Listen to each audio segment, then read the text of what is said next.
done. And then at the end, I'm going to ask if you disagree with anything I say, and then address those things you disagree with. I'll make sure I save time for you to do that. A key responsibility of each member of Congress is oversight. Oversight allows us to hold bureaucrats accountable to the rule of law, and it helps keep faith with taxpayers. I expect HHS to provide timely and complete responses to congressional oversight. Number 2, PBMs, something you and I discussed in our office. I've been working to hold pharmacy benefit managers accountable in order to lower prescription drug prices. I expect you to work with us to hold PBMs accountable, and that may even ask in your support for legislation that's before the Congress. Drug pricing.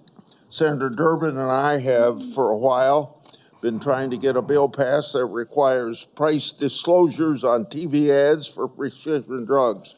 Knowing what something costs before buying it is just common sense. President Trump tried to do this by regulation in his first term. Vice President Vance co-sponsored our bill last Congress. I ask you to support this bill, or if you can do it by regulation, to do it by regulation. On rural health care, the previous administration dragged its feet in opening up slots for rural community hospital demonstration programs. It also ignored concerns from rural pharmacies when implementing changes to Medicare Part D, and ignored rural needs when it comes to distributing physician residency slots. I expect you to prioritize rural Americans' health care needs. On agriculture, in our meeting earlier this month, we talked at length about agriculture. You prefaced the conversation by saying you will not have jurisdiction over these issues. I expect you to leave agricultural practice regulations to the proper agencies, and for the most part, that's USDA and EPA. On dietary guidelines, I've sent letters to the Secretaries of Agriculture at HHS requesting that they provide information regarding conflicts of interest on the Dietary Guideline Advisory Committee to increase transparency. I expect you to provide Congress with confidential financial disclosures from the advisory committee before finalizing dietary guidelines, so we know that nobody has a vested interest in it, is having undue influence. Lastly, HHS, Office of Refugee Resettlement Oversight. Last year, I expanded my investigation into HHS's Office of Refugee Resettlement. I wrote 24 contractors and grantees whose job it is to place unaccompanied children with sponsors. In many cases, children have been placed with improper vetted sponsors, placing them at risk of trafficking. The Biden administration's HHS directed these taxpayer-funded contractors and grantees to not respond to my inquiry. This is obstruction by the executive branch. I expect you to produce to me the records and data I've requested and instruct HHS contractors to fully cooperate with my investigation. I also expect HHS to not retaliate against any whistleblowers, including those who identify ORR's failures in vetting sponsors of unaccompanied. You got 45 seconds to respond if you want to. I agree with all of those provisions, Senator. My approach to administration HHS will be radical transparency. If members of this committee or other members of Congress want information, the doors are open. I've spent many years litigating against NIH and its sub-agencies. HHS and its sub-agencies, NIH, CDC, FDA, on FOIA issues, trying to get information that we, the taxpayers, paid for, and oftentimes getting back redacted copies after a year or 2 years of litigation. That should not be the case. And if Congress asks me for information, you will get it immediately. Thank you. Thank you. Senator Cantwell is next, but until she returns, I will move on to down the list, and that would be Senator Cornyn. Mr. Kennedy, welcome to you and your family, and congratulations. I appreciate Senator Grassley raising the issue of the Office of Refugee Resettlement within the auspices of Health and Human Services. I think this may surprise people, but that's actually the responsibility of HHS, the Office of Resettlement Relocation. Under the previous administration, as Senator Grassley alluded, there were roughly 500,000 children, unaccompanied minors, that were placed with sponsors in the interior of the United States. The previous administration took the position that it was not the federal government's responsibility once these children were placed with these sponsors. But the New York Times, in a series of investigative stories, pointed out that tens of thousands of these children, when they tried to follow up and find out how they were doing, whether they were going to school, whether they were being trafficked or abused, there was no answer, and they took the position it was not their responsibility. So I look forward to working with you to find those children and to make sure that they're not being abused. Millions of Americans are experiencing mild to moderate mental health and substance abuse issues, yet many struggle with timely and effective access. Primary care physicians are most likely to be seeing these individuals as opposed to a specialist, and it makes it important that these individuals, primary care physicians, be trained in patient-centered care, which would strengthen the integration of behavioral health care with primary care services. Is this something that you are concerned about, something you'd be willing to work with us on in order to implement? Yes, Senator. Let me just reassure you that President Trump has personally spoken to me about locating those 300,000 children who disappeared over the last 4 years. I don't think anybody has a fully accurate number, but it's hundreds of thousands, I agree. And many of them we know have been sex trafficked and childhood slavery, and it is a blight on America's moral authority, and we need to find those kids. In terms of addiction services and substance abuse services, this is a priority for me. It was a priority for me when I was running for president during my campaign. I was a heroin addict for 14 years. I've been 42 years in recovery. I go to 12-step meetings every day, so I hear the stories every day. And I hear the many stories about denial of, or the barriers to access to care. And we need to improve that. And to answer specifically to your question, I think we can do that through GME, which is a program that is funded by HHS, that is the largest funder for medical school students. And that's one of the things for primary care physicians should understand addiction care. Addicts almost always go through a cycle where there is a moment where they hit periodic bottoms where they're ready to go into treatment. But it's fleeting and it's momentary. And we have that opportunity to save their lives. And then if we miss that little short window, they're off to the races again. I appreciate your answer. Our time is short. Let me get to one more question that I think is very important. Under the first Trump administration, the number of people receiving HIV treatment in Africa through the President's Emergency Plan for AIDS Relief, otherwise known as PEPFAR, it increased, this is during the first Trump administration, from 13 million people to 18 million people across 50 countries, primarily in Africa.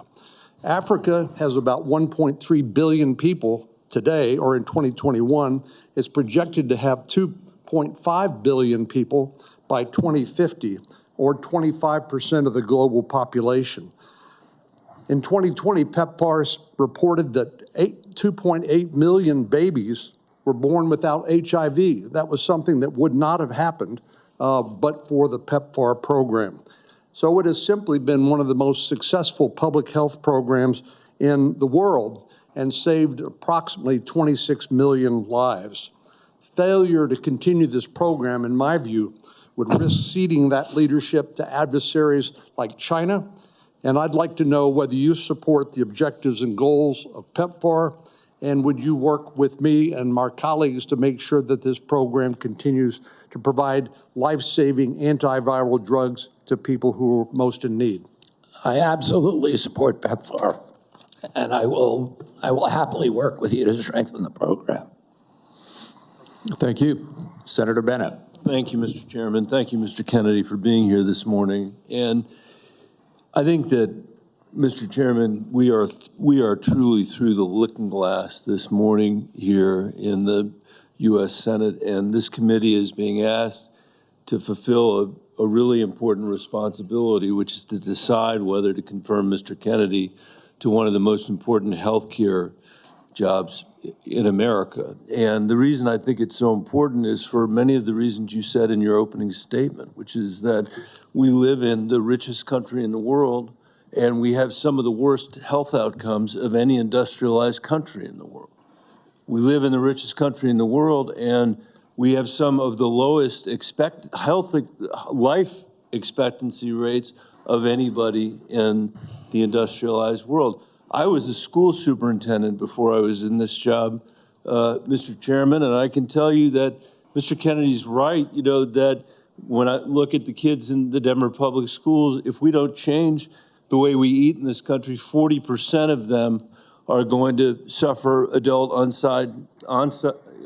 diabetes as a result of their diet. And we're, as I said, spending more than any other country in the world, and our families, every single person's constituents in this Senate are facing chronic shortages when it comes to health care. My friend from Texas, Senator Cornyn, has been a champion on mental health care. We have an epidemic, as he knows, across this country in mental health care, partly because of what the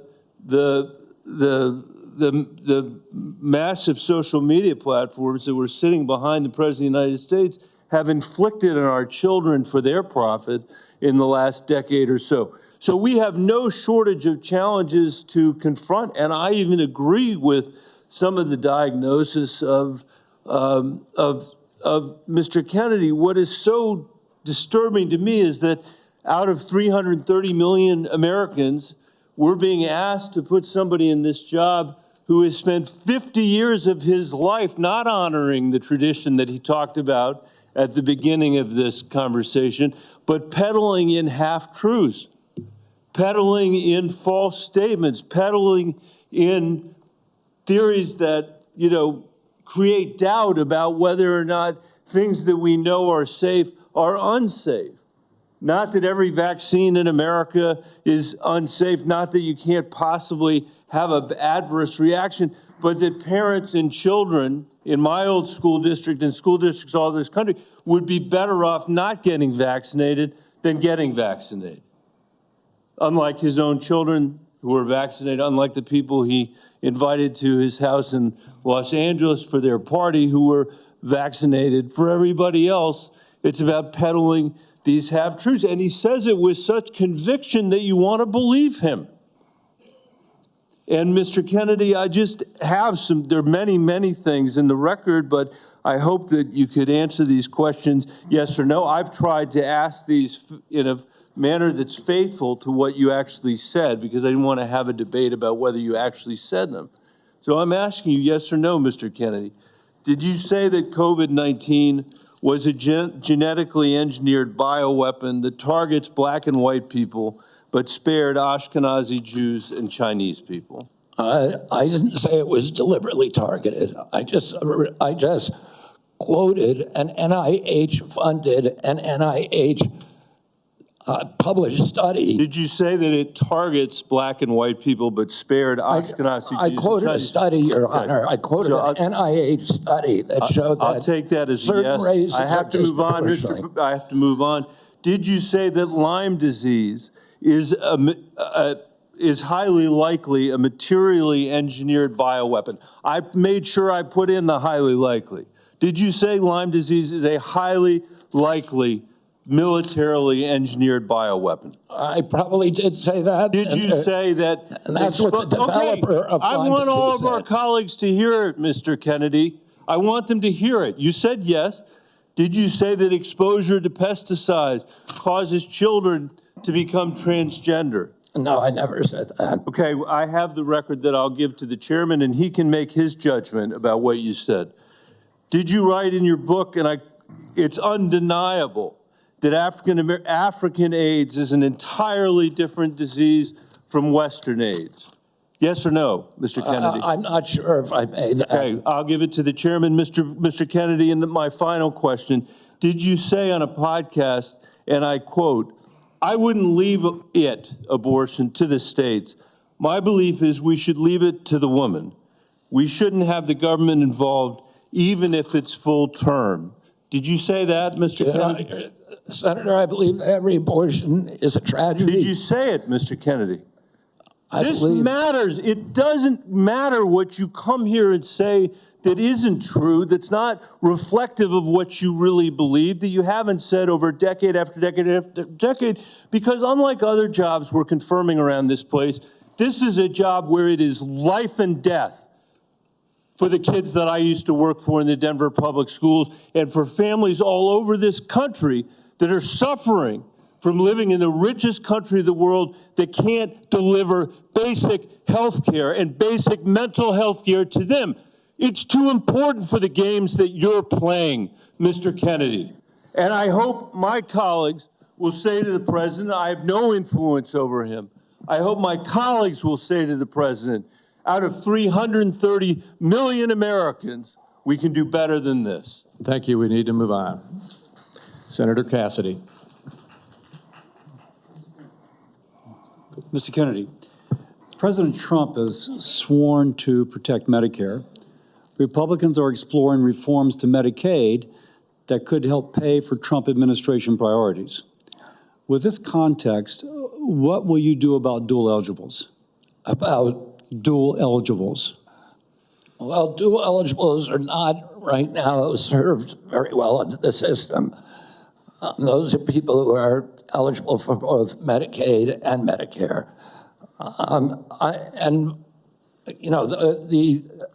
I suppose my answer to that is to make sure that the programs are consolidated, that they're integrated, and the care is integrated. I look forward to working with you, Dr. Cassidy, on making sure that we take good care of people who are Thank you. dual eligible. And how do you propose that we integrate those programs? Does Medicare pay more, Medicare pay less, Medicaid pay more, Medicaid pay less? How do we do that? Well, I'm not exactly sure because I'm not in there. I mean, it is difficult to integrate them because Medicare is under fee-for-service. It's paid for by employer taxes. Medicaid is fully paid for by the federal government, and it's not fee-for-service. So I do not know the answer to. The ultimate outcome, I think, is to increase transparency, to increase accountability, and to transition to a value-based system rather than a fee-based system, So rather than a service-based on system. Medicaid in particular, can you just kind of take those kind of general principles and apply it to the Medicaid program? Listen, I think that there are many, many options with telemedicine, with AI right now. And, there's including direct primary care systems. We're seeing that movement grow across the country. There's one of the largest providers. So going back to Medicaid though, and speaking of these specific advances, what reforms are you proposing with these ideas vis-a-vis Medicaid? Well, I don't have a broad proposal for dismantling the program. Of course not saying that. I think what we need to do is we need to experiment with pilot programs in each state. We need to keep our eye on the ultimate goal, which is value-based care, which is transparency, accountability, access. And one more thing, going back to Medicare, you mentioned you're an MA. You mentioned earlier the Medicare fee-for-service. Do you have any kind of thoughts as to whether or not patients on fee-for-service should move into MA, or how should we handle that? Whether patients Who are on Medicare on fee-for-service? traditional Medicare, Yes. that's their choice right now. I mean, we have, I think, 32 million Americans, or 30 million Americans on Medicare, on traditional Medicare, and then another 34 or 34 on Medicare Advantage, roughly half and half. And I think more people would rather be on Medicare Advantage because it offers very good services. But people can't afford it. It's much more expensive. Oh, in answer to your first question, there are all kinds of exciting things that we can be doing, including cooperatives, which President Trump has supported, including health savings accounts, which President Trump has supported. All of these things to make people more accountable for their own health. And so we'd bring the cooperatives and the health savings accounts into Medicare and Medicaid? Exactly. We try to increase those, the use of those, and to direct primary care, to continue to transition into a value-based program that is private. Americans don't, by and large, do not like the Affordable Care Act. People are on it. They don't like Medicaid. They like Medicare. And they like private insurance. We need to listen to what they would prefer to be on private insurance. Most Americans, if they can afford to be, will be on private insurance. We need to figure out ways to improve care, particularly for elderly, for veterans, for the poor in this country. And Medicaid, the current model is not doing that. I would ask, any of the Democrats who are chuckling just now, do you think all that money, the $900 billion that we're sending to Medicaid every year, has made Americans healthy? Do we think it's working for anybody? Are the premiums low enough? We do need to move on. Senator Warner. Well, I got to tell you, for literally hundreds of thousands of Virginians, Medicaid is what prevents them from health crises on a daily and weekly basis. And some imaginary new plan, and if there was a new plan that was to be the basis of what Trump was going to do in repealing Obamacare, I would have thought by now we'd have seen it.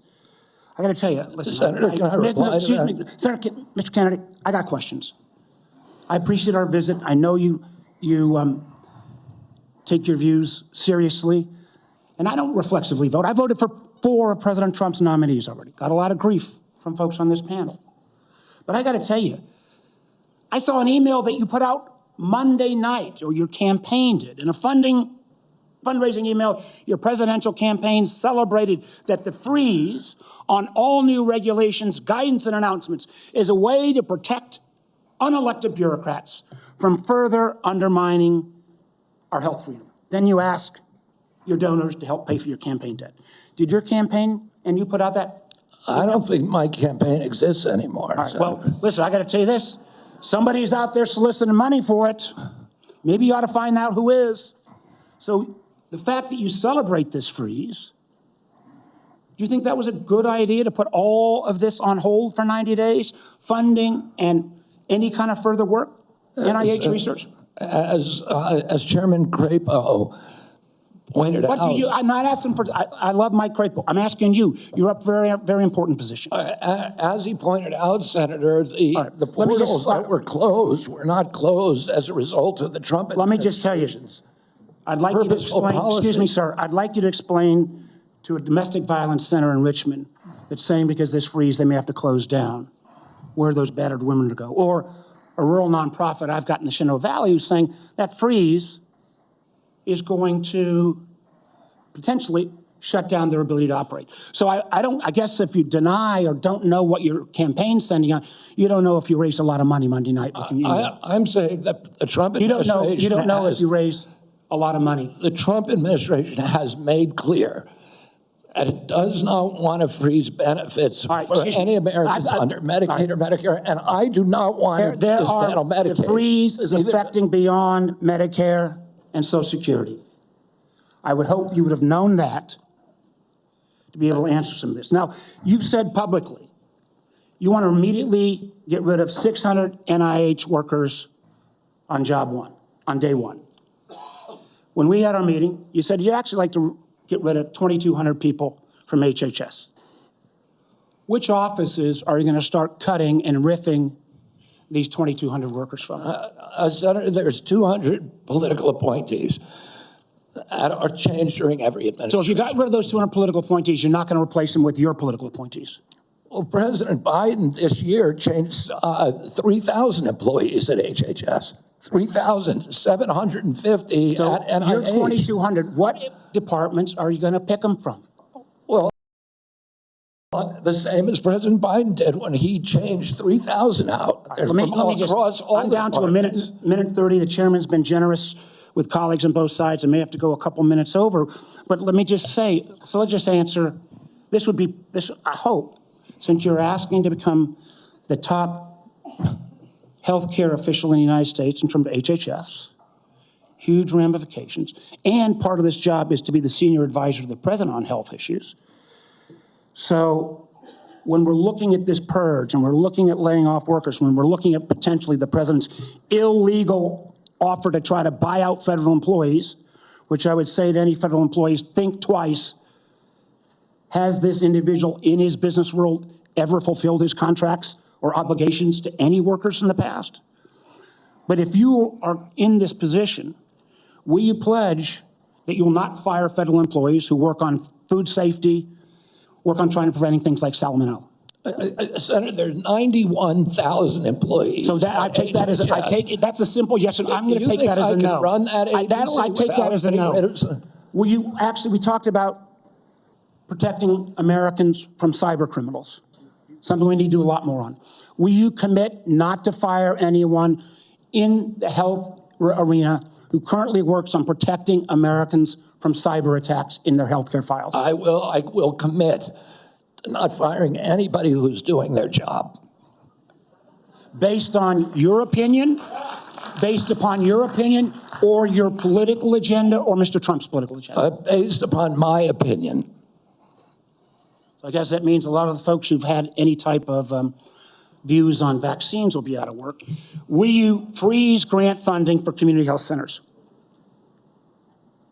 Will you freeze federal funds for community health centers, the way the current administration has done? The White House has made clear that no funds are going to be denied to any American for benefits in any program. Do you know what happens at community health centers? Those are direct. Are you talking about the Indian health centers? No, I'm talking about community health centers across the country. I understand that.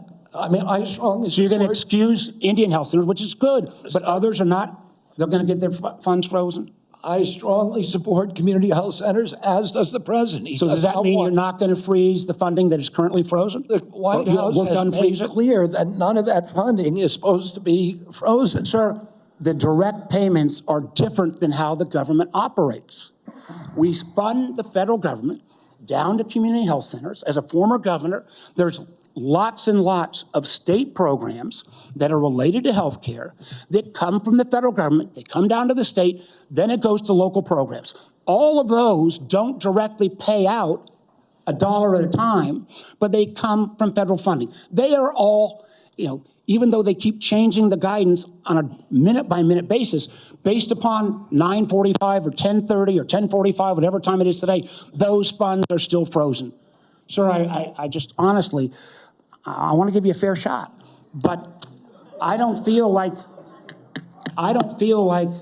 you approach this job with the knowledge and candidly your willingness not to commit, try to recommend to the president to make sure these funds are unfrozen and that people's lives are at stake is a very disappointing answer. Thank you, Mr. Chairman. Senator Lankford. Chairman, thank you. Mr. Kennedy, it's good to see you again. We had some great visits in my office. We've done some follow-up calls to be able to go through. You and I have talked about 100 different issues and backgrounds and things. You've been able to address a lot of them today and just different questions to be able to clear up social media rumors and the things that are out there on it. So I do appreciate that. We've talked about pharmacy benefit managers. We've talked about the nursing home rule the Biden administration put down. We talked about your views on agriculture and commercial and row crop agriculture. We've talked about food issues, and you made it very, very clear. You're not going to tell Americans what to eat, but you do want Americans to know what they're eating. And I think that's a pretty fair perspective on that.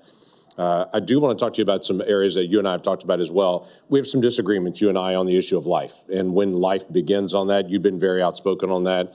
And we've had some good opportunities to be able to talk about that. Title 10 is specifically in the HHS area. This has been an area that has been interpreted for a long time, and President Trump in the first administration interpreted that rule to say that his administration will prohibit the performance, referral for, or promotion of abortion as a part of the Title 10 program. That he made that very clear in the first administration. Obviously, that's his decision to make again on that, on how he wants to handle that, and he's made a lot of public statements on that. The Biden administration not only reversed that, not only rescinded that rule, but they went one step the other direction. In my state in Oklahoma, as you and I have talked about, the Biden administration cut off funding to the state of Oklahoma for AIDS testing, for breast cancer screening, and for other areas of poverty health care because my state didn't promote abortion. It wouldn't provide.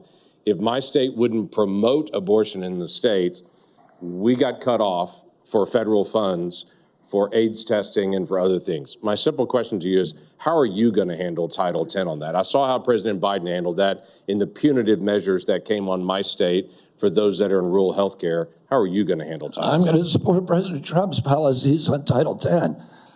I agree with President Trump that every abortion is a tragedy. I agree with him that we cannot be a moral nation if we have 1.2 million abortions a year. I agree with him that the states should control abortion.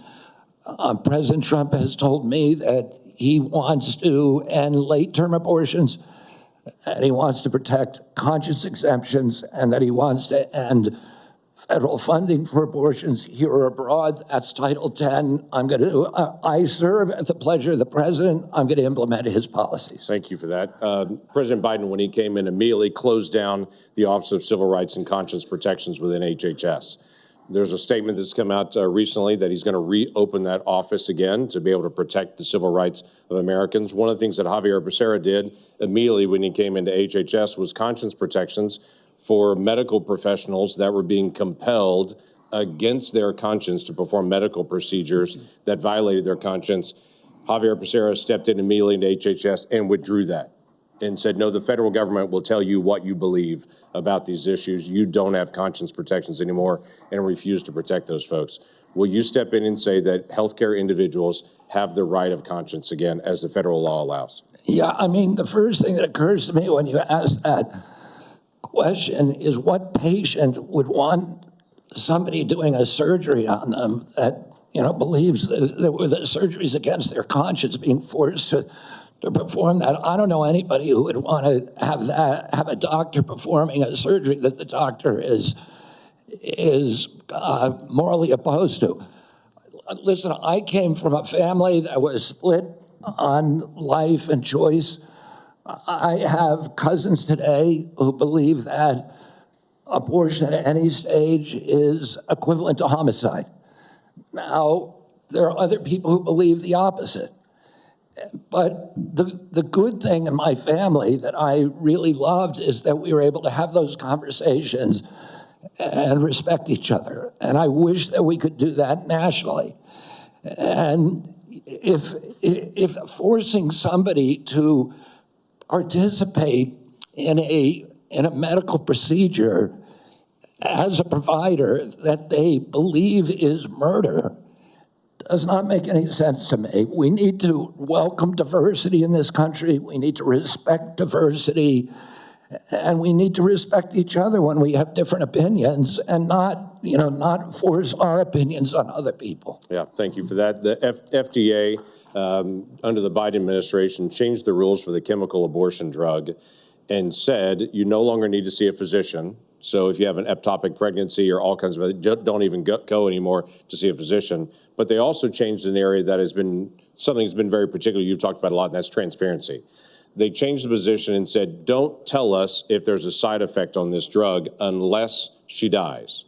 But other than that, don't tell us anymore. Literally, don't give transparent information to the American people or to the women who take this drug anymore. We don't want that reported. My question to you is, will FDA move to be able to actually give transparency to the American people and to say, this drug is no different than any other drug. We don't not going to protect it just because it's political for some folks. People should know side effects on this drug, and there should be reporting. Yeah, I mean, it's against everything we believe in this country that patients or doctors should not be reporting adverse events.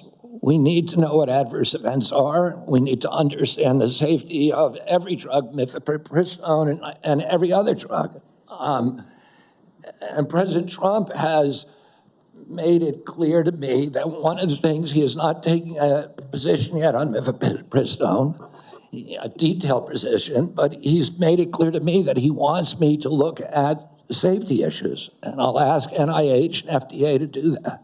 Thank you. Senator Whitehouse. Thank you, Chairman. Mr. Kennedy, I only have 5 minutes with you, and I've got a lot of experience with CMS, so you're just going to have to listen. 2 things.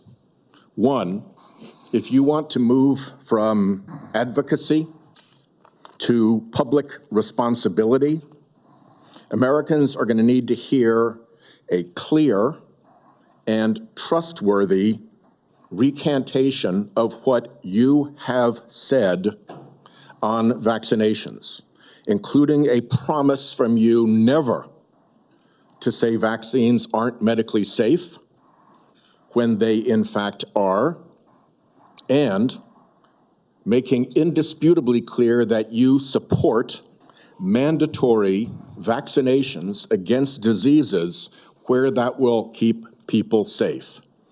You're in that hole pretty deep. We've just had a measles case in Rhode Island, the first since 2013, and frankly, you frighten people. 2, I want to air harms that Rhode Island has experienced from a remorseless, senseless CMS bureaucracy. CMS has for years maintained a reimbursement system that the bureaucracy could never explain, never justify, that persistently pays Rhode Island providers less than neighboring Massachusetts and Connecticut providers. A differential of 23 and 26% in our regional healthcare market. The Pending Ahead program can begin to remedy this, at least for value-based care, and it must. There has to be payment parity in the region. Rhode Island's healthcare system is bleeding out because we aren't paid what neighboring hospitals and doctors are paid. And the one act CMS took on this years ago was to make it worse. The CMS bureaucracy has also attacked one of the best accountable care organizations in the country, Rhode Island's Integra Family Doctors. Tried to throw them off the shared savings program because they said Integra years ago briefly fell 137 patients short of the 5,000 patients that ACOs need.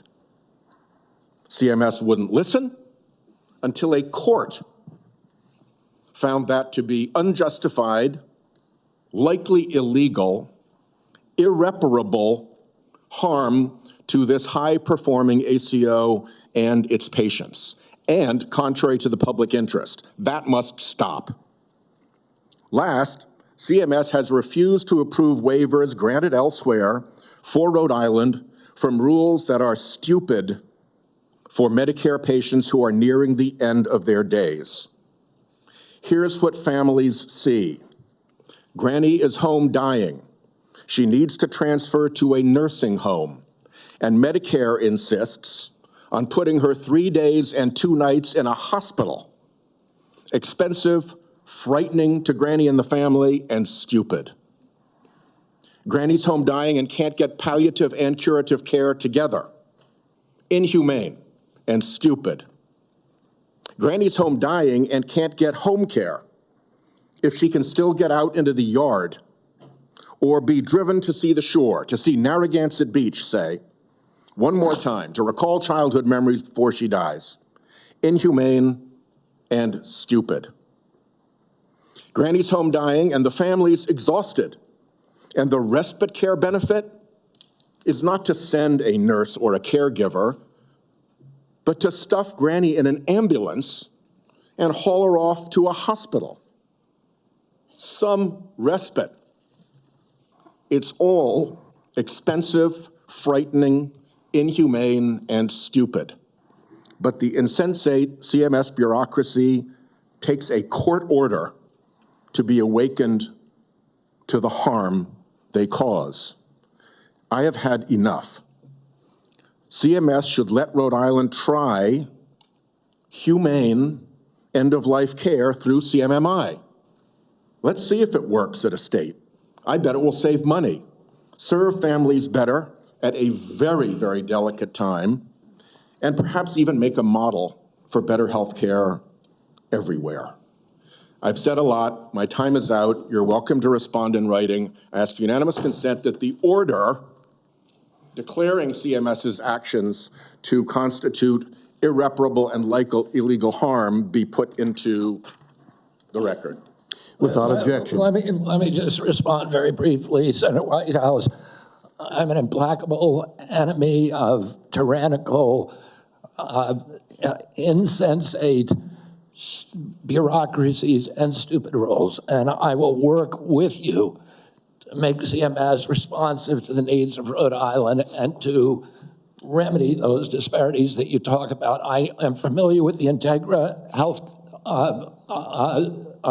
plan, and it is the template for what we ought to be doing. It's a value-based plan, and I look forward to you to making sure that we create pilot programs like this.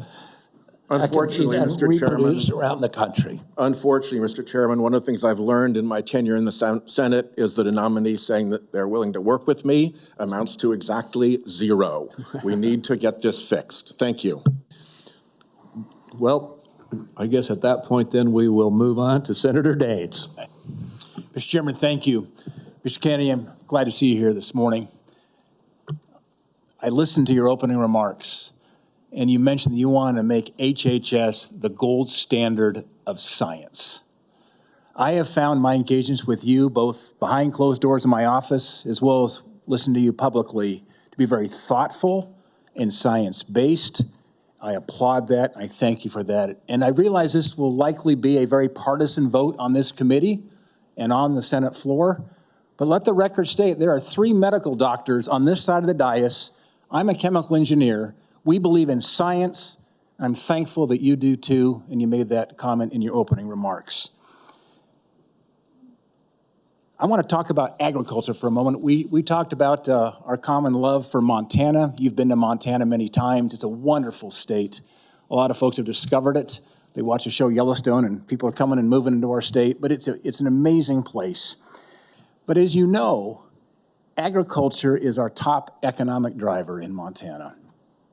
We produce some of the highest quality crops, the best livestock in the country and the world. Our farmers and our ranchers are truly some of the most effective environmental stewards in ensuring we have a safe food supply chain in the world. I share your view that protecting the integrity and safety of our food supply is of utmost importance. I appreciate the research happening in places like Montana State University to help farmers produce resilient, healthy, and safe crops, as well as their agricultural practices. You mentioned you were a 4-H kid growing up. I think our 4-H kids and our FFA kids are some of the best kids in America. My question for you, Mr. Kennedy, is if confirmed, as I'm listening to my farmers and ranchers talk about the future, will you commit to working collaboratively with partners at USDA, at the relevant federal agencies, as well as our Montana farmers and ranchers before implementing any policy that might affect or impact food supply? Absolutely will make that commitment.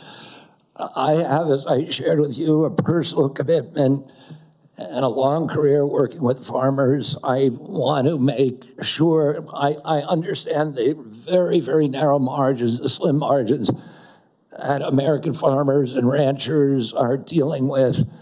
And I don't want, under my watch, a single farmer to have to leave his farm for economic reasons or for regulatory or bureaucratic reasons while I serve, if I'm privileged to serve, to be confirmed as HHS Secretary. Even more important, President Trump has a very, very strong commitment to farmers. President Trump is probably historically, in modern history, the best farm president in our history. Farm income spiked for the first time in decades under his last administration. He got solid support from farmers across the country. Farm country is Trump country. Farmers across the country supported him during this election.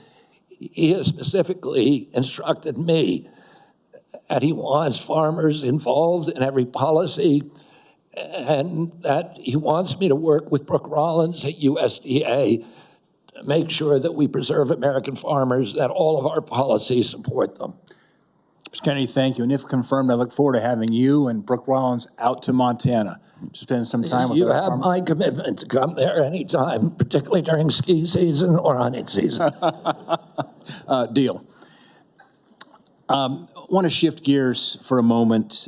As we discussed in the meeting we had in my office, mifepristone was approved in 2000. The FDA has been under scrutiny and brought to court for failure to properly assess this drug, as well as subsequent deregulations Senator Langford described that have occurred over the past 25 years. Some of these deregulations included ending the requirement that these drugs be prescribed by a doctor, ending reporting requirements for adverse events, and allowing these pills to be obtained through the mail. In fact, the FDA's own prescribing label mentioned that 3 to 5% of women taking this drug end up in the emergency room. My question is, if confirmed as Secretary of HHS, will you commit to working with the FDA Commission to review these deregulatory actions that are threatening the safety of women? Sorry, Senator. As I said to Senator Langford, I think it's immoral to have a policy where patients are not allowed to report adverse events and where doctors are discouraged from doing that. President Trump has asked me to study the safety of mifepristone. He has not yet taken a stand on how to regulate it. Whatever he does, I will implement those policies, and I will work with this committee to make those policies make sense. Thank you, Mr. Kennedy. Senator Hassan. Thank you, Mr. Chair and Ranking Member Wyden, and welcome, Mr. Kennedy, and to your family as well. I want to start with a couple of concerns I have, and just briefly on Medicaid. States share in the funding of Medicaid. Millions of disabled children in this country are alive because of Medicaid. Millions of people with addiction in this country are in recovery because of the services provided to them by Medicaid. And millions of chronically ill people who, until Medicaid expansion was enacted, who couldn't get health care and therefore couldn't work because they were too sick, got health care through Medicaid expansion, then went back to work, and now they're on private insurance. So those are some facts about Medicaid that you might want to brush up on. Now, I'm also extremely concerned about your endorsement of radical fringe conspiracies that, if implemented at HHS, would put American families' lives at risk. Vaccines are one of our greatest public health triumphs. And you don't need, I'm not talking about abstract medical science. One of the people who helped raise me was my grandfather, who was a pediatrician. He practiced medicine in this country from 1921 until the mid-1980s. And I heard details about the difference those vaccines made in saving lives in the children who were under his care. Vaccination has helped to eradicate many deadly diseases in the United States, including polio and smallpox, something we should be proud of as Americans. I am extremely concerned that as Secretary, you would be able to halt critical vaccine research and to exploit parents' natural worries by advising them not to vaccinate their children. This will lead to more children getting sick, and some will even die. Before the measles vaccine, about 500 American children died a year from measles. This is too much of a risk for our country, and there is no reason that any of us should believe that you have reversed the anti-vaccine views that you have promoted for 25 years. For example, you have previously falsely suggested that the polio vaccine killed many, many, many, many more people than polio ever did by causing fatal cancers, while rigorous safety studies show that to be completely false. Now, let's go to something we agree upon. I am really heartened to see that one area where we agree on is on women's reproductive freedom. In your own words, it's not the government's place to tell people what to do with their bodies. You said that, correct? Yep. Mr. Kennedy, in 2023, you came to New Hampshire and said, quote, I'm pro-choice. I don't think the government has any business telling people what they can or cannot do with their body. So you said that, right? Yes. Yep. But you also said we need to trust the women to make that choice because I don't trust government to make any choices. You said that too, right? Yes. It is remarkable that you have such a long record of fighting for women's reproductive freedom, and really great that my Republican colleagues are so open to voting for a pro-choice HHS secretary. So, Mr. Kennedy, I'm confused. You have clearly stated in the past that bodily autonomy is one of your core values. The question is, do you stand for that value or not? When was it that you decided to sell out the values you've had your whole life in order to be given power by President Trump?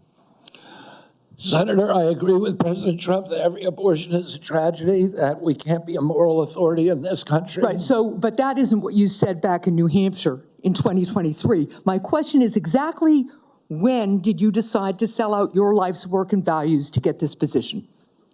Senator, I agree with President Trump that every abortion is a tragedy. So what you're telling us, just to be clear, because my time is limited, is that regardless of what you believe, regardless of what values you have, if President Trump tells you to do something, you're going to do it. You said just now the discussion about mifepristone. Oh, he's asked me to study the safety of it. Here are the safety studies that tell us mifepristone is safe and effective. And I asked Mr. Chair that these about 40 studies be admitted to the record by unanimous consent. Without objection. So the studies are there. The safety is proved. The science is there. But what you're telling us is if President Trump orders you to take action to make it harder for women to get direly needed health care, you'll follow his order. If Mr. Trump, as he did yesterday, orders a halt on Medicaid payments that are essential for taking care of people with disabilities all around this country, you're going to follow that order because you are willing to sacrifice your value. No. I mean, the answer to that is I don't know. If the state Well, let me ask you this as an attorney. Doesn't federal law preempt state law? The federal Constitution does. Sometimes not every federal law preempts state laws. It could be unconstitutional. Now, I'm not trying to be evasive, case, let me Senator. ask you I'm this. just telling you I don't know the I answer appreciate to that question. But what authority do you have over this as the director of HHS? What authority do I have? Yeah, to enforce the law. In what regards? To make sure that a hospital that receives payment from Medicare is ensuring that they're providing the necessary emergency care to patients when they present. It's actually the EMTALA law. So what authority as HHS director do you have with respect to EMTALA? My understanding is that I have budgetary power and that it's pretty much limited to that. But if you tell me I have another authority, I don't even think that Well, let me tell you, We you have a do. law enforcement branch at HHS. Actually, you do, and that's CMS. CMS actually investigates complaints of EMTALA violations, as well as the Health and Human Services Inspector General, who, by the way, was just recently fired by Donald Trump. So you will be enforcing EMTALA laws, and it's important that you understand their impact and don't play politics with the patient presenting at the ER based on a position that this administration has taken. Let me ask you another question. When we met in my office, you said about lowering drug prices, that when Big Pharma price gouges, the American people suffer. I think we both agree on that. And I think you're sincere in your belief that you want to reduce prices for Americans, correct? Yes. Yeah. The Inflation Reduction Act empowered Medicare to negotiate prescription drug prices. It penalizes drug companies for price hikes above inflation, and it caps seniors' out-of-pocket drug costs, along with reducing insulin prices to $35 per month. But your future boss, Donald Trump, on his first day in office, revoked President Biden's executive order that actually directed the health secretary to examine ways to reduce drug prices and improve access to innovative therapies for the American people. And unfortunately, Republicans in Congress want to repeal the Inflation Reduction Act, which means reversing all of those things that we worked on to lower prices for Americans. So my question to you is, what do you do? Why are you there? Are you there to be a rubber stamp to this administration and cave into all of these positions that they're taking, even though you know they're in disagreement with your positions on lowering drug prices and that they could harm Americans? How do you handle that as HHS director? Senator, my understanding is that the White House issued an executive order, I believe today, supporting the drug negotiations under the IRA. President Trump was very aggressive during his first term about negotiating drug prices. He has instructed me, and I've met with him repeatedly as that we need lower prices than seniors in this country, and so let me ask you. Let me ask you this, because I only have so much time. So we've already negotiated lowering prices for 10 drugs with Big Pharma, and Big Pharma, by the way, opposes this. They have not only are asking for a pause, they have filed lawsuits, but we've already negotiated the first 10 drugs. And we want to expand it to the next 10 to 15 that the Biden administration has put forward. Would you agree and continue that path of really mandating that Big Pharma come to the table and negotiate drug prices for Medicare so we can lower those prices for Americans? My understanding is that the executive order that was issued today, which I haven't seen, but I've read a summary. Well, let me ask you this then, because you keep citing the Trump administration and you're just going to follow what they say. Is that what you're doing? You're just a rubber stamp for them in this position? So anybody, so it doesn't matter that you're before us. It could be anybody coming before us as long as they're a rubber stamp for this administration and disregarding your beliefs and what you think. I guess my question to you is, if it really is fundamental to what you believe, how do you live with that? How do you address those issues as you're moving forward, knowing that it's going to harm Americans? Yeah. You want me to answer the question? No, I'm asking you. Okay. President Trump has asked me to end the chronic disease epidemic and make America healthy again. And I'm So in is that the only reason why you're at position. HHS? Is that the only reason why then you're at the HHS, to address that one issue? President Trump has asked me because I'm in a unique position to end that. And that is what I'm doing. And if we don't solve that problem, Senator, all of the other disputes we have about who's paying, and whether it's insurance companies, whether it's providers, whether it's HMOs, whether it's patients or families, all of those are moving deck chairs around on the Titanic. Our ship is sinking. Our 60% increase in Medicaid over the past 4 years is the biggest budget line now, and it's growing faster than any other. And no other nation in the world has what we have here. No other nation has a chronic disease. We have the highest chronic disease burden of any country in the world. We had, during COVID, We had 16% of the COVID deaths in a country. We only have 4.2% of the world's population. We had a higher death count than any country in the world. And when CDC was asked why, they said it's because Americans are the sickest people on earth. The average person who died from COVID, American, had 3.8 chronic diseases. This is an existential threat economically, to our military, to our health, to our sense of well-being. And it is a priority for President Trump. And that's why he asked me to run the agency. And if I'm privileged to be confirmed, that's exactly what I'll do. Senator Barrasso. Thanks so much, Mr. Chairman. Mr. Kennedy, thank you for taking time to visit with me in my office prior to today's hearing to talk about a lot of the important issues affecting healthcare in my home state of Wyoming as well as the nation. And I appreciate your willingness to serve our country. During our meeting, we discussed the challenges that healthcare providers and patients are facing in rural America.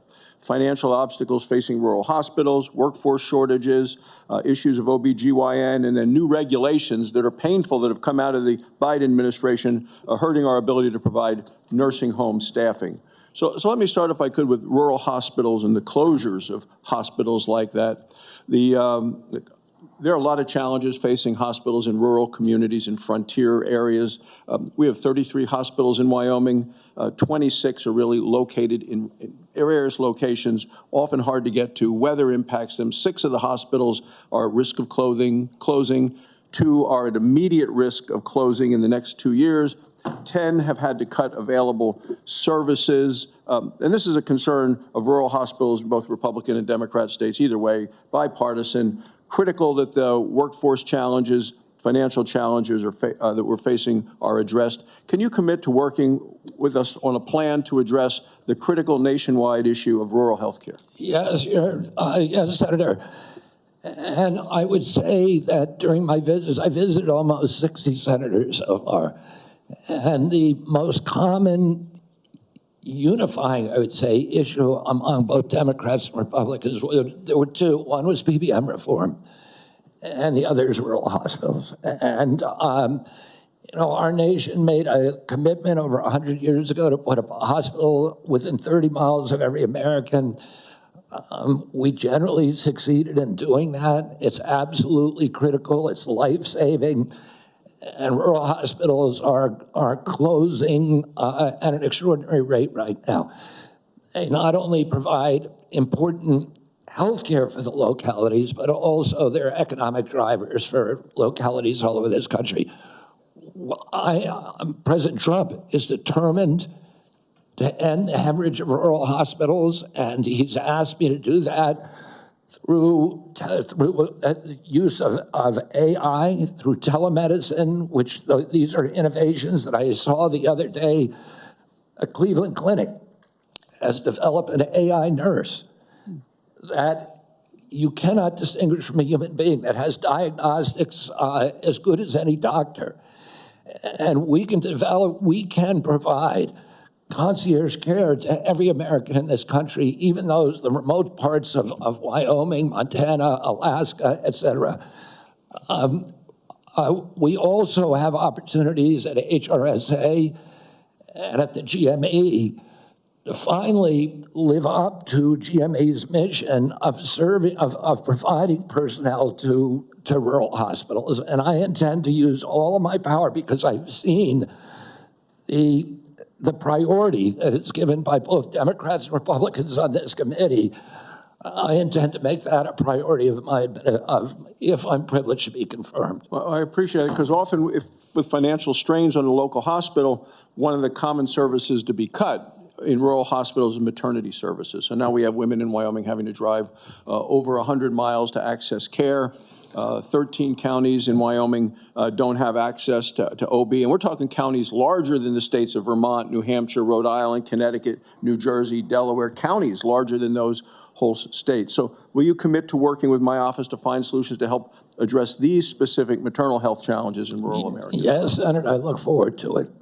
Another issue we specifically spoke about with this harmful Biden administration rule that have really been bad for our rural nursing homes.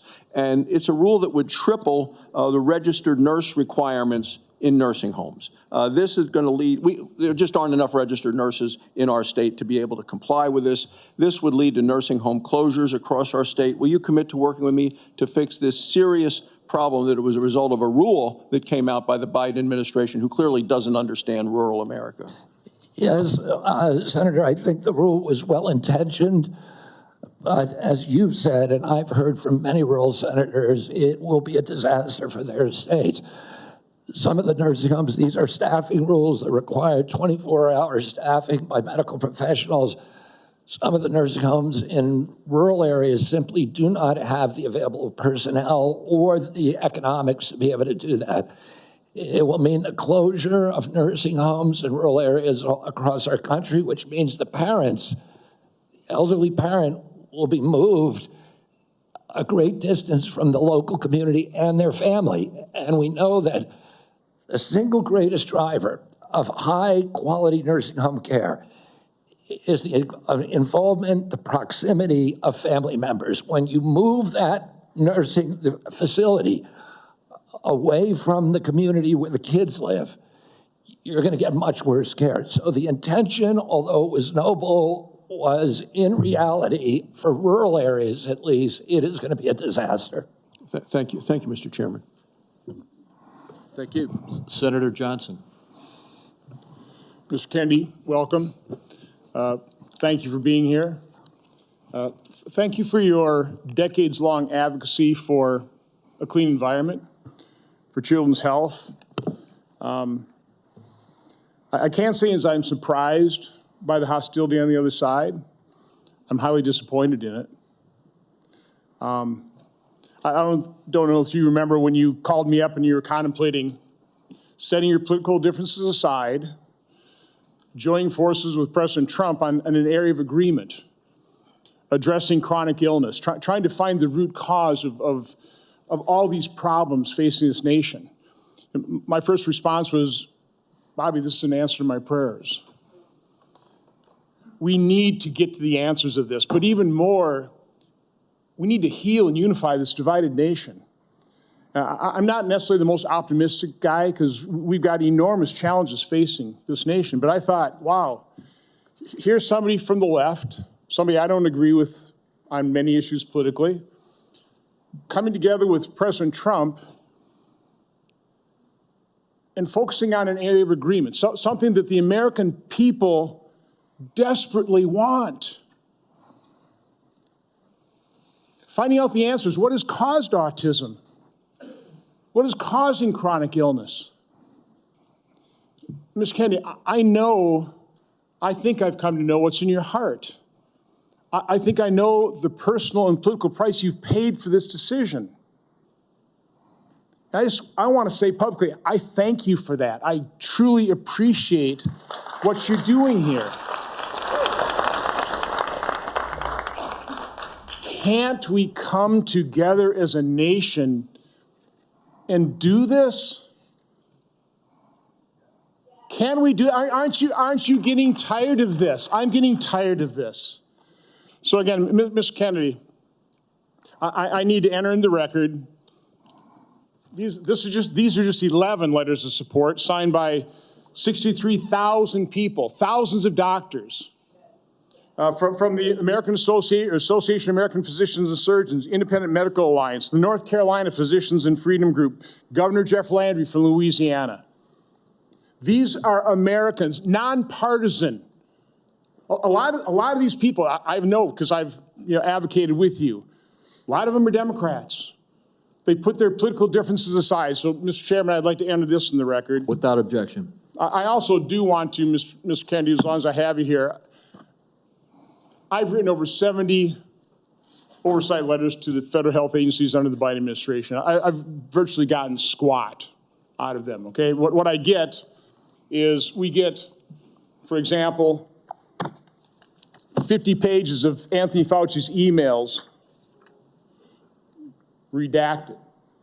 Oh, by the way, the latest one was 17 pages. Instead of issuing a health alert on the myocarditis they knew was impacting young men early in 2021, instead of issuing an alert on the Health Alert Network, they developed 17 pages of talking points. This was given to the public under a FOIA request. They had to go to court.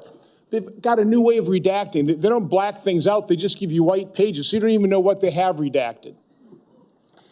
So again, I've issued a subpoena now to cover the information I've requested in 70 oversight letters. My question to you is, as Secretary of HHS, will you honor these requests from Congress, and will you make HHS transparent? Yeah, my approach to HHS, as I said before, Senator, is radical transparency. Democrats and Republicans ought to be able to come in and get information that was generated at taxpayer expense, that is owned by the American taxpayer. They shouldn't get redacted documents. Public health agencies should be transparent. And if we want Americans to restore trust in the public health agencies, we need transparency. I want to say something about what you first said. When I launched my campaign, it was about uniting Americans, Democrats and Republicans. There's no issue that should unite us more than this chronic health epidemic. There's no such thing as Republican children or Democratic children. These are our kids. 66% of them are damaged. I know what a healthy kid looks like because I had so many of them in my family. I didn't know anybody with a food allergy growing up, peanut allergy. Why do 5 of my kids have allergies? Why are we seeing these explosions in diabetes, rheumatoid arthritis, neurological diseases, depression, all of these things that are related to toxics in the environment? Why can't we just agree with each other to put differences about so many issues, intractable issues aside, and say, we're going to end this? I don't think anybody is going to be able to do this like I have because of my peculiar experience, because I've litigated against these agencies. When you litigate against them, you get a PhD in corporate capture and how to unravel it. I've written 6 books about these agencies. I know a lot about them and I know how to fix it. And there's nobody who will fix it the way that I do because I'm not scared of vested interests. I don't care. I'm not here because I want a position or a job. I have a very good life and a happy family. This is something I don't need. I want to do this because we're going to fix it. And the other thing is we are attracting now a caliber of people to HHS like never before in history. And they're entrepreneurs, they're disruptors, they're innovators of immense talent that are walking away, many of them, from growing concerns. They're not coming there or positioned. They're coming there because they want to save our country. And they're from across the political spectrum. And all these Democrats are opposed to me for partisan issues. They used to be my friends, agreed with me on all the environmental issues that I've been working on for my whole career. Now they're against me because anything that President Trump does, any decision he makes, has to be lampooned, derided, discredited, marginalized, vilified. We need to move on. Senator Warren. Thank you, Mr. Chairman. So, Mr. Kennedy, I want to start with something that I think you and I agree on, and that is that Big Pharma has too much power in Washington. You've said that President Trump asked you to, quote, clean up corruption and conflicts. Sounds great. You've said that you will, quote, slam shut the revolving door between government agencies and the companies they regulate. That also sounds great. So here's an easy question. Will you commit that when you leave this job, you will not accept compensation from a drug company, a medical device company, a hospital system, or a health insurer for at least 4 years, including as a lobbyist or a board member?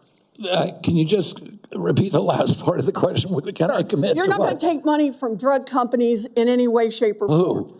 Me? Yes, you. Oh. Yeah, I'm happy to commit to that. Okay, good. That's what I figured. I said it's an easy question to start with. And I think you're right on this question. I don't think any of them want to give me money, by the way. Let's keep going. You're right, because to say yes because every American has the right to know that every decision you make as our #1 health officer is to help them and not to make money for yourself in the future.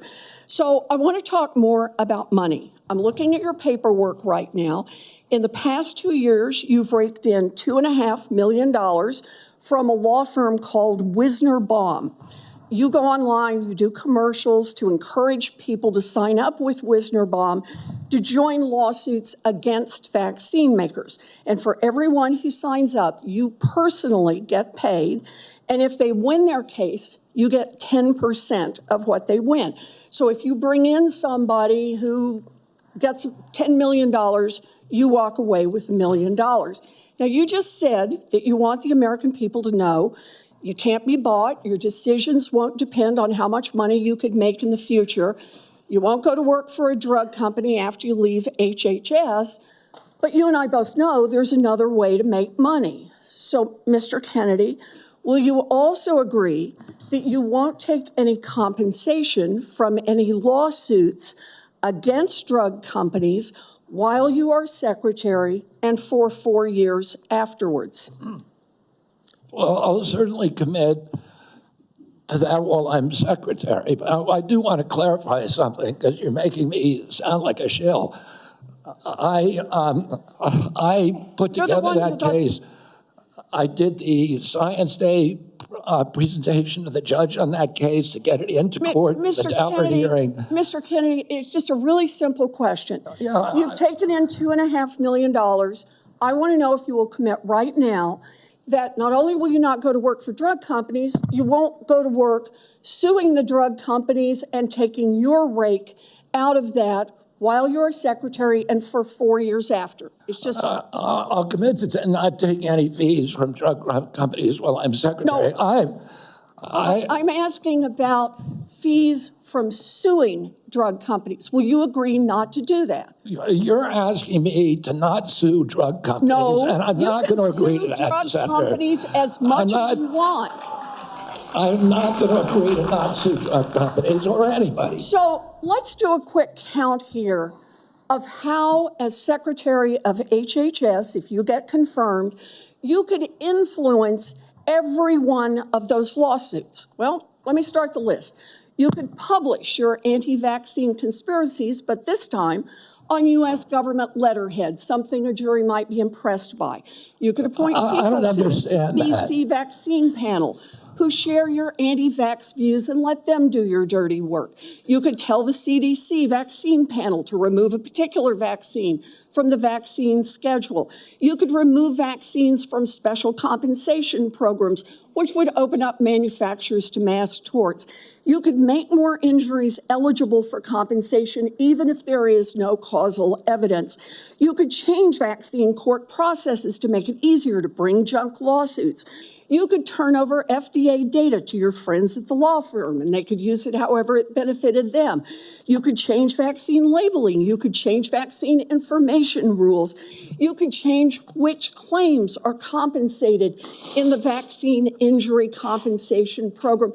There's a lot of ways that you can influence those future lawsuits and pending lawsuits while you are secretary of HHS, and I'm asking you to commit right now that you will not take a financial stake in every one of those lawsuits so that what you do as secretary will also benefit you financially down the line. I'll comply with all the ethical guidelines. That's not the question. You and I, you have said You're asking me, Senator, you're asking me not to sue vaccine pharmaceutical companies. Yeah, you are. That's exactly what you're doing. Look, no one should be fooled here. As secretary of HHS, Robert Kennedy will have the power to undercut vaccines and vaccine manufacturing across our country. And for all of his talk about follow the science and his promise that he won't interfere with those of us who want to vaccinate his kids, the bottom line is the same. Kennedy can kill off access to vaccines and make millions of dollars while he does it. Kids might die, but Robert Kennedy can keep cashing in. Senator, I support vaccines. I support the childhood schedule. I will do that. The only thing I want is good science, and that's it. How about then say you won't make money off what you do as Secretary of HHS? Before we go to Senator Tillis, I think it would be important for me to make it very clear that Mr. Kennedy has gone through the same Office of Government Ethics process as every single other nominee in the Finance Committee this year and in previous administrations. In addition to listing his assets, including the items that you've identified, he has signed an ethics letter that has been reviewed by the Office of Government Ethics concerning any possible conflict in light of its functions and the nominee's proposed duties. And we have a letter from the Office of Government Ethics that he hasn't complied completely with all applicable laws and regulations governing conflicts of interest. Mr. Chairman, point of information here. Have we had a single nominee come through who's made $2.5 million off suing one of the entities that it would be regulating and plans to keep getting a take of every lawsuit in the future? Have we had that before? I haven't reviewed the past documentation of every other nominee's financial interests, and so no. But I know that every single time we get a nominee, their financial interests are attacked. That's why we have the Office of Government Ethics. That's why they've reviewed everything that's in his record, and that's why he has even, I think, and I don't know that I want to ask him to get into it, but he has listed his assets and has gone through a discussion of the responsibilities under our ethics laws and is complied with all of those requirements. Senator Tillis. Thank you, Mr. Chairman. Mr. Kennedy, how's your morning going? So far, so good. Good. You came prepared. I'm glad that you did. You, I believe, addressed to my satisfaction a question about Title X and the president's priority with respect to Planned Parenthood. Can you just affirm that you are 100% behind the president's policy on Title X and the implementation? I'm 100% behind it, Senator. Thank you. You know, it's amazing to me that people, well, first off, you need to understand I was in a judiciary hearing this morning. It's very clear to me that some of these nominations are going to be shirts and skins. So no matter what you answer in the affirmative, they're going to ask you one more question so that you won't be able to answer in the affirmative. That's just the way the game gets played when we have nominees like yourself. So I think you're handling yourself well. I got a real quick question for you. Are you a conspiracy theorist? That is a pejorative, Senator, that's applied to me, mainly to keep me from asking difficult questions of powerful interests. I was told that I was a conspiracy theorist. That label was applied to me because I said that the vaccines, the COVID vaccine, didn't prevent transmission and it wouldn't prevent infection, when the government was telling people, Americans, that it would. I was saying that because I was looking at the monkey studies in May of 2020. I was called a conspiracy. Now everybody admits it. I was called a conspiracy theorist because I said red dye caused cancer. And now FDA has acknowledged that and banned it. I was called a conspiracy theorist because I said fluoride lowered IQ. Last week, JAMA published a meta-review of 87 studies saying that there's a direct inverse correlation between IQ loss. All right, so I'm going to assume I could go on for about a week. So is there any one of them that you can say, you got me? That really was a conspiracy theory, or are you in a position to submit for the record? I think it'd just be helpful for every one of these narratives for you to submit that maybe for the record. You said something about SNAP lunch. I was in the State House in North Carolina before I came here, and anytime I'd go visit an elementary school, the first thing I would do is go to the trash cans in the cafeteria. And what we have now are kids that are not eating the food because the dictates of the federal government have made it something that they don't want. But they say, well, it's a healthy alternative. It has processed materials in it, and it's not particularly attractive to them. So they throw it away. Trash cans full of food that these kids didn't eat. So then what do? They go eat snacks, or they go eat or they drink a sugared drink. The SNAP program, everything you've said about the SNAP program, I agree with. I think that we should be very, very strict about that, and it's going to make some people uncomfortable in the food manufacturing segment, produce healthy foods that we can put in the SNAP program. That's the way to address it. But we also need to look at the school health program. I was PTA president 21, 22 years ago at my daughter's high school, and I feel like we've got these kids that need help. We've got to guide them through a process. Many of them are probably on Medicaid, and Medicaid's failing them. Everybody here says Medicaid is sacrosanct. Nobody's admitted that Medicaid is not producing positive health outcomes. Is that your problem in Medicaid right now, the program or the outcomes? It's the outcomes. We're spending $900 billion, and our people are getting sicker every single year. Yeah, so anybody and President Trump wants people to have it, Americans to have high-quality insurance. Anybody who's building a case for the status quo of Medicaid is by extension saying that they're happy with the outcomes. I think it's unacceptable. I do have a question for you on Project Warp Speed. We supported the CARES Act. We had 97 people in the U.S. Senate vote for it. Everybody here, there was only one member of Congress that voted against it, I believe.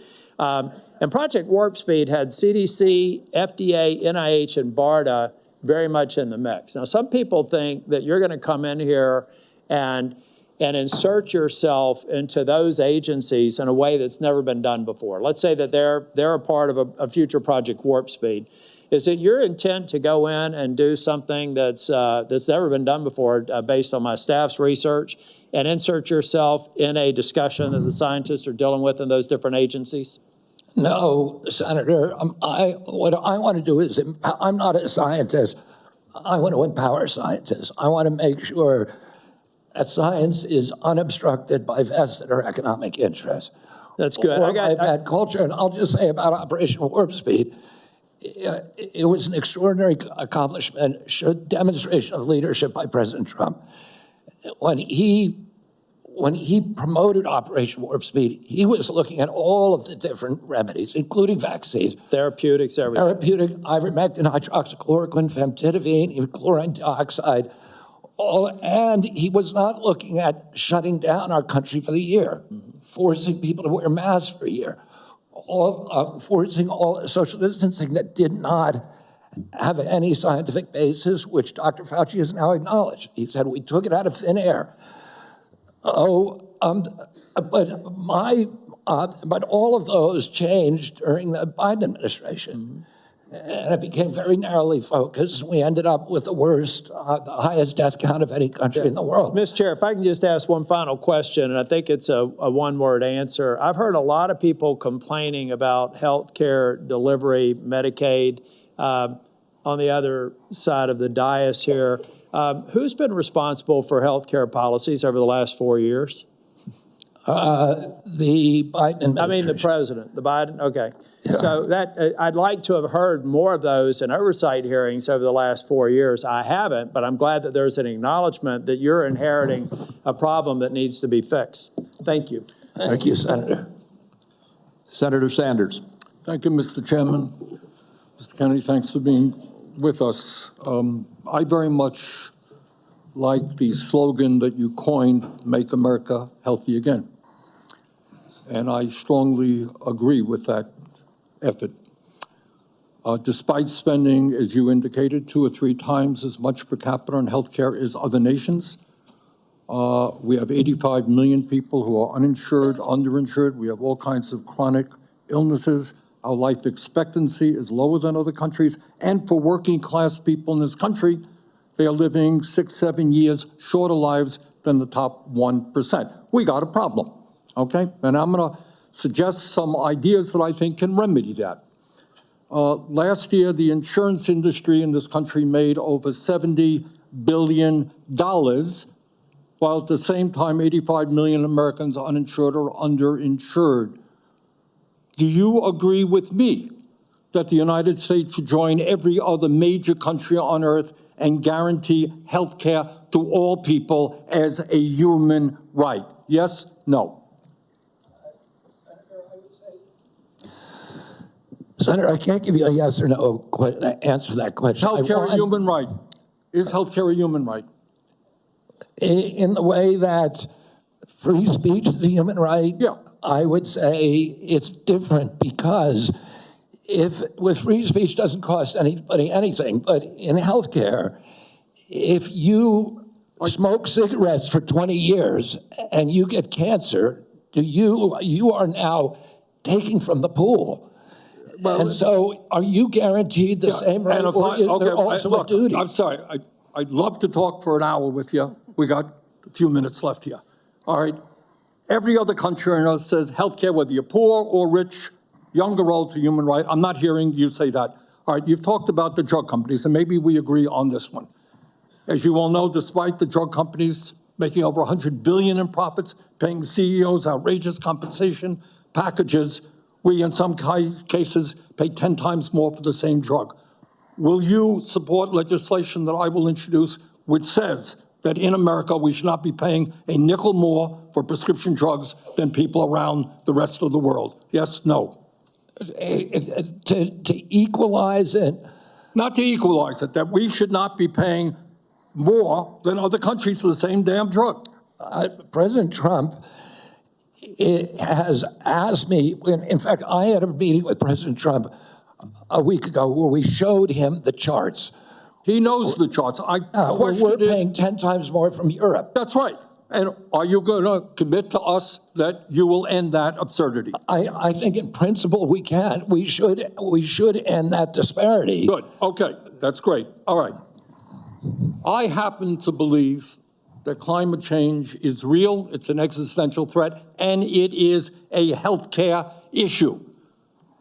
Donald Trump thinks that it is a hoax originating in China. Question is, in your judgment, is climate change a hoax or is it real, causing devastating problems?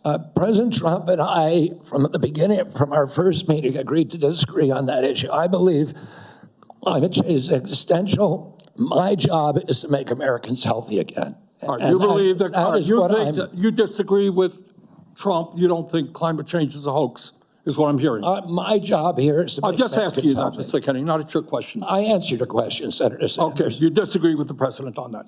I answered your question. Okay. I'm going to pick up on a point that Senator Hassan made. Look, there is no question that abortion is a divisive issue in this country. I would say a majority of the people are pro-choice. There's a strong minority who are pro-life. A year and a half ago, you went to New Hampshire, running for president, gave a speech, and you talked about government should not tell a woman what she can do with her own body. That's her choice. Now, I think everybody on that side is pro-life. I think everybody here is pro-choice. I have never seen any major politician flip on that issue quite as quickly as you did when Trump asked you to become HHS secretary. Tell me why you think people should have confidence in your consistency and in your word when you really made a major U-turn on an issue of that importance in such a short time. Senator, I believe, and I've always believed, that every abortion is a tragedy. But you told the people in New Hampshire that it was their right. All right, let me do a last question here because I'm running out of time. I think the gist of what you're trying to say today is you're really pro-vaccine, you want to ask questions. You have started a group called the Children's Health Defense. You're the originator. Right now, as I understand it, on their website, they are selling what's called onesies. These are little things, clothing for babies. One of them is titled Unvaxxed, Unafraid. Next one, and they're sold for $26 a piece, by the way. Next one is No Vax, No Problem. Now, you're coming before this committee and you say you're pro-vaccine. Just want to ask some questions. And yet your organization is making money selling a child's product to parents for $26, which casts fundamental doubt on the usefulness of vaccines. Can you tell us now that you will, now that you are pro-vaccine, that you're going to have your organization take these products off the market? Senator, I have no power over that organization. I'm not part of it. I resigned from the board. That was just a few months ago. You founded that. You certainly have power. You can make that call. Are you supportive of this? I've had nothing to do with Are you leadership. supportive of these onesies? I'm supportive of vaccines. Are you supportive of this clothing, which is militantly anti-vaccine? I am supportive of vaccines. I will. I want good science, and I want to protect the But you will vaccine. not tell the organization you founded not to continue selling that product. Thank you, Mr. Chairman. Senator Blackburn. Thank you so much, Mr. Chairman, and thank you so much for being with us today. And I have no doubt that you will be confirmed and you are going to do such a solid job for the people of this country. And I do have several issues I wanted to talk with you about and didn't have time to cover them all when we met prior to the meeting, but rural health care is very important to me and the people of Tennessee. 78 of our 95 counties are rural counties. Now, over the last few years, we've seen hospital closures. So we have focused on access in rural areas. And my rural health agenda, which is bipartisan, focuses on innovation, telehealth, access points. It focuses on work shortages, and also Senator Warner and I have together focused on making certain that we address the area wage index and do that fairly for our citizens that are in rural communities. So I would like a commitment from you that when confirmed, you and your CMS administrator will work with us to make certain that the area wage index is balanced and that it is fair to rural areas. Senator, both Dr. Oz and myself recognize that rural health care is in crisis in this country, and that is catastrophic for our entire country. And I talked a little bit about my commitment to rural health earlier in this hearing. The regional price points, as you know, are set by Congress and not by HHS. I will CMS. certainly, and I know Dr. Oz will certainly work with you to make them sensible. We look forward to that. Also, you and I, before you came forward as the secretary, the nominee, we had talked in years past about over-medicating youth and concerns over that. And I was looking at a report from TennCare, which is our Medicaid program in Tennessee. And I was concerned when I saw a number that TennCare had spent $90 million in 2024 alone on ADHD. This was 417,000 of our children. And $90 million. To me, that is heartbreaking, what is happening there. So how will you prioritize oversight of prescribing practices while promoting alternative solutions such as counseling, behavioral therapies, community-based interventions for our youth? Exactly, and that's the solution. 15% of American youth are now on Adderall or some other ADHD medication. Even higher percentages are on SSRIs and benzos. We are not just over-medicating our children, we're over-medicating our entire population. Half the pharmaceutical drugs on Earth are now sold here. 70% of the profits from pharmaceutical companies are from the United States, even though we only have 4.2% of the world's population. Not only that, but a recent study by Cochrane Collaboration founder Peter Ghosh found that pharmaceutical drugs are the third largest cause of death in our country after heart attacks and cancers.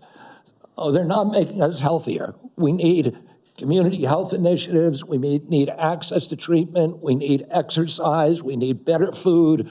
Okay, let me talk to you about one of those access points in treatment. And this highlights a problem we have in the federal Medicaid law. Since Medicaid's enactment, states have been prohibited from using Medicaid funds for care provided by institutions for mental disease. We refer to them as IMDs. These are psychiatric hospitals, residential treatment facilities with more than 16 beds. This is a discriminatory exclusion, and it denies payment for medically necessary care based on the illness that is being treated, and it has perpetuated unequal coverage in mental health care. So if you're confirmed, when you're confirmed, will you commit to working with me on repealing this discriminatory exclusion and ensuring equal access to mental health care for Medicaid beneficiaries? Yes, Senator. Thank you so much. I've got a question on PBM reform, one on artificial intelligence in healthcare. In the interest of time, I will yield back. I look forward to seeing you help make us healthy again. Thank you, Senator.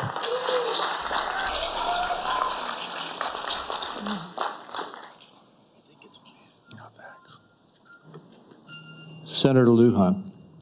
What? No. You're next. I'm next. Excuse me, I made a mistake. It's Senator Cantwell. Thank you so much. Thank you, Mr. Chairman, and congratulations on your nomination, Mr. Kennedy. And I've been absent only because I've been in another hearing with the nominee to be the Commerce Secretary. So I will review everything that you've said today and look at that diligently.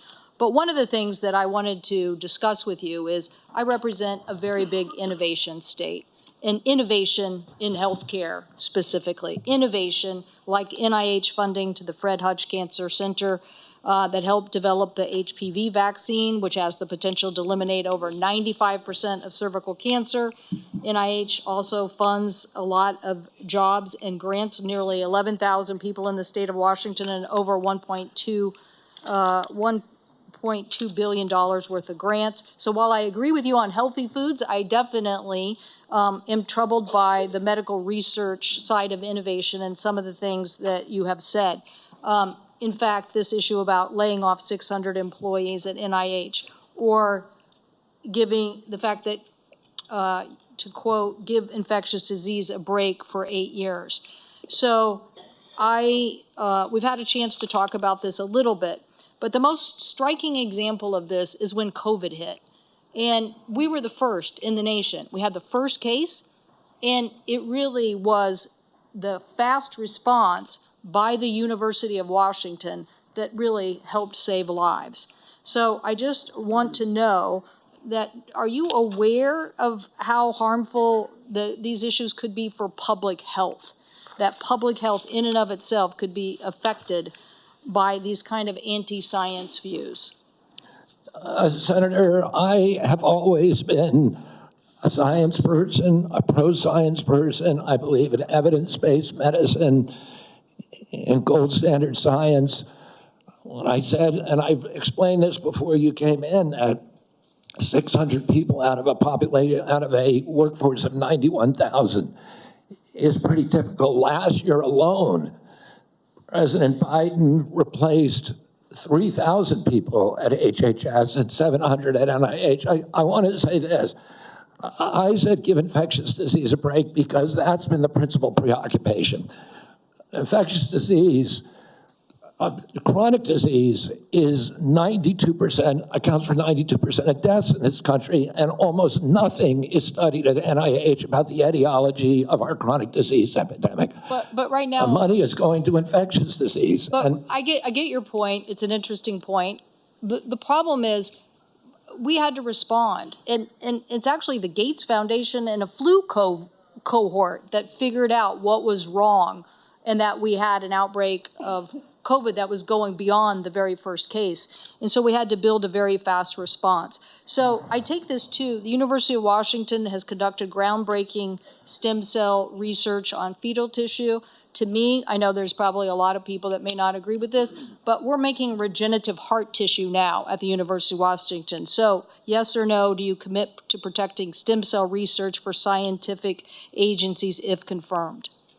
I will protect stem cell research. Stem cell research today can be done on umbilical cords, and you don't need fetal tissue. You'll protect the laws that are on the books today and the research that's done. My job is, Senator, to enforce the laws. Okay, So I want to move to PBMs because PBMs are driving up drug prices. And one of the biggest things, the report found that PBMs generated $1.4 billion from spread pricing. That is where they are able to basically set the price, not reimburse pharmacies, and then pocket the rest. We've had bipartisan legislation in several different committees now to get at this. What do you think the solution is?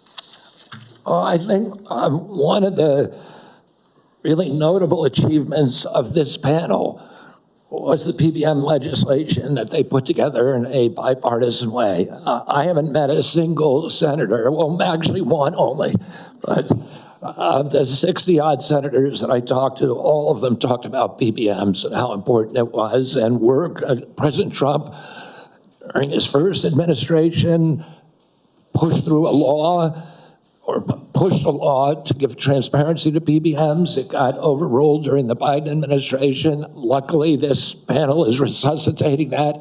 President Trump is absolutely committed to fixing the PBMs. My time is running out, so I just want to clarify. You believe that we should pass these laws that now have been proposed in the Senate? I haven't read the entire law, so I don't know, but I think that we need to reform the PBMs. I think we need to get rid of all of these vested interests that are draining money from the system. Okay, somebody suggested, though, that you thought you should convene the PBMs and talk to them about some sort of self-regulation.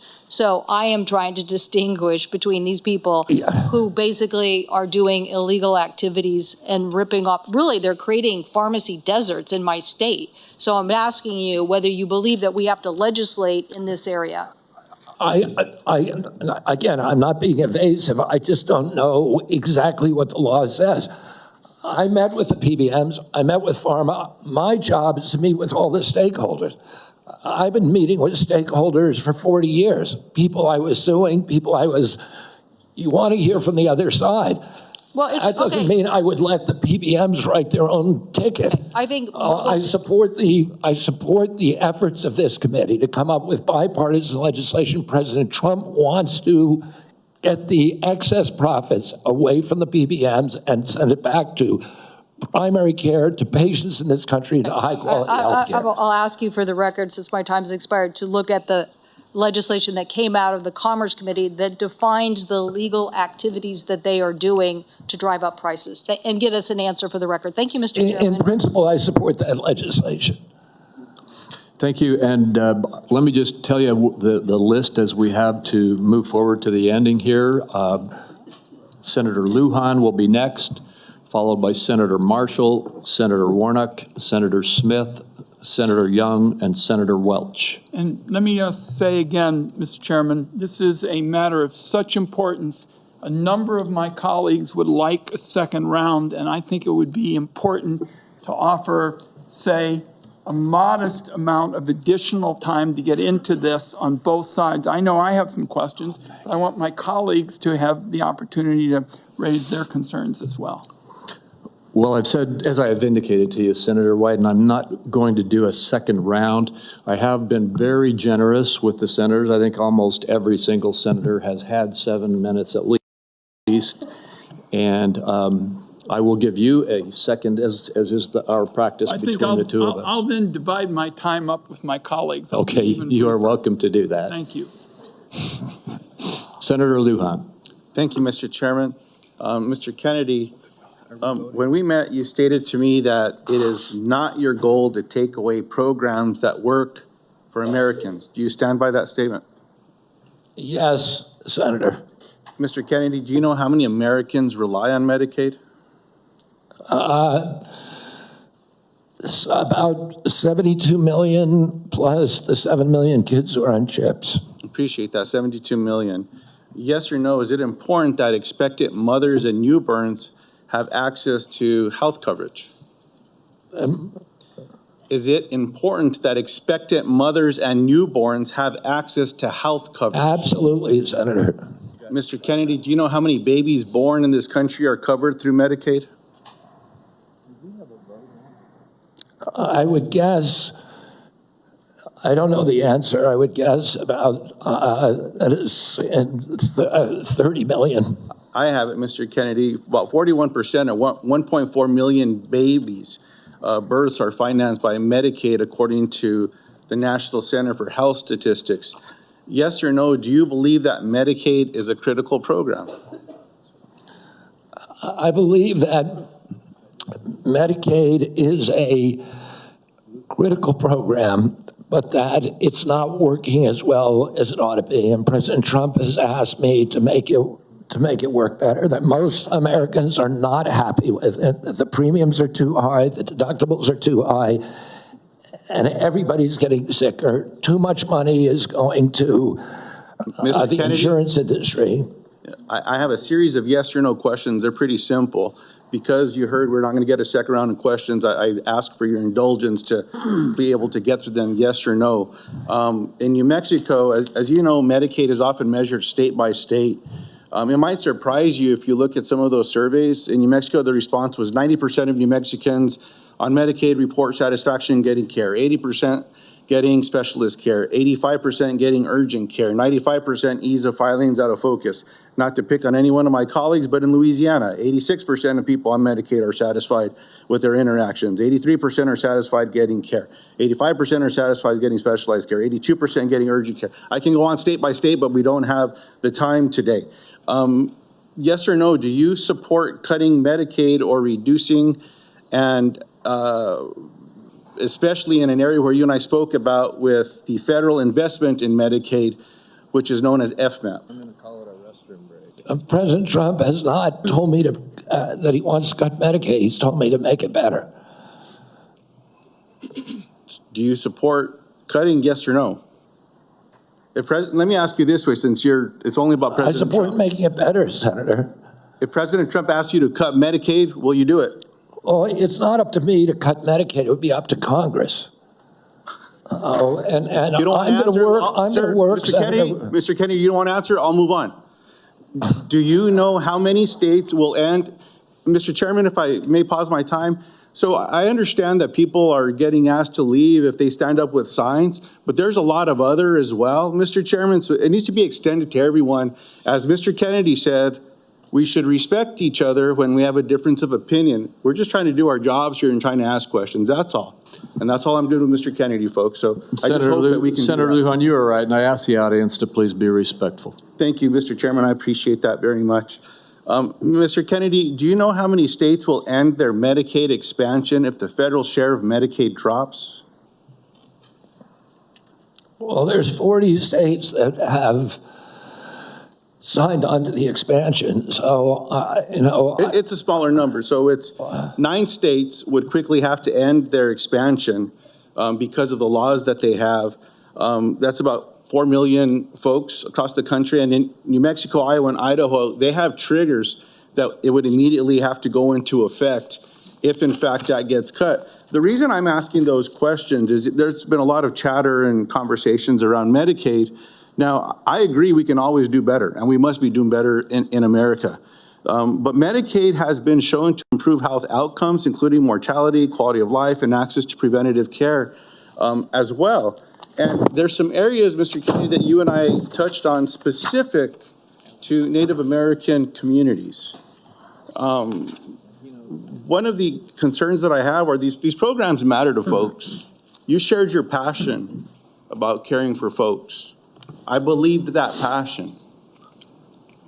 My question in this area is, as you know, when folks are doing research and they're going to check to see if medicine works on someone, if they're not included in that trial, it often doesn't help them. That's what all the evidence shows. So what are you going to do when programs are eliminated to require the inclusion of Native Americans in clinical trials when it comes to life-saving medicine? I'm going to do everything I can to make sure that there's Native Americans in clinical trials. As I said to you when I visited your office, I spent 20% of my career working on Native issues.